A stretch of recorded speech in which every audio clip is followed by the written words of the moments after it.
Сәлем, жаңа жылды бауырсақсыз күтпейміз, обязательно бауырсақ жасаймыз, жеті-шелпек жасаймыз, қамырымызды дайындаймыз. Құрамын бұл жерге жазбай қояйын, көбісі білетін сияқты. Пышный осындай әдемі дәмді бауырсақтар шықты.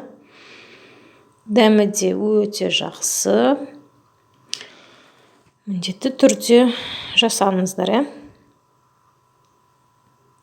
Және де жаңа жылда обязательно міндетті түрде осындай қызық мультфильмдер, кинолар көрумен басталады. Ең жақсы көретін киноларым бірі Кролик Питер 2,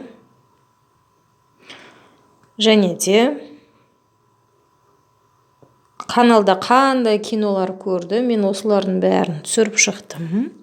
Енді бұлардың бәрін көрдім деп айтамаймын. Бірақ үзінділерін түсіріп алдым, бірақ міндетті түрде көретін боламын. Және де с легким паром деген, с легким паром ба? Қандай еді киноның аты? Білесіздер өздеріңіз. Жаңа жылда өзінің қызымен встречать етуге барады. Осы киноны үзіндісін түсіріп алдым. Осы момент ұнады маған. Яғни жаңа жылыңызбен деп құттықтайды. Өте қызық кино. Жылда көресің. Және де каналдардан жылда көрсетеді өзі. Бұл әртіс жаңағы қызына барам деп ішіп алып баняға барады. Басқа қалаға ұшып кетеді. Дәл сол адрес, дәл сол үй бойынша барады. Есігі ашық тұрады. Совет уақытысында өзі. Бәрі бірдей еді ғой. Телефондары да бірдей, киімдері де бірдей. Өте қызық өтетін.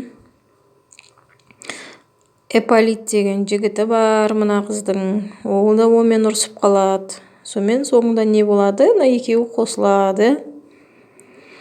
Кейін бұл киноның қазіргі заманмен түсірілген тағы да бір версиясы бар. Ол да өте қызық. Міне осы моментті де түсіріп алыппын. Артынан көп барады. Қар құйып тұр. Қандай керемет, Нағыз жаңа жылдың мерекесі сезіледі мына жерде. Қар лақтырып жібереді, мынау терезеден қарап тұр, кешірші мені деп. Жалпы жаңа жылдық көңіл керемет. Осындай кинолармен қызықтырып өткен. Іске сәт.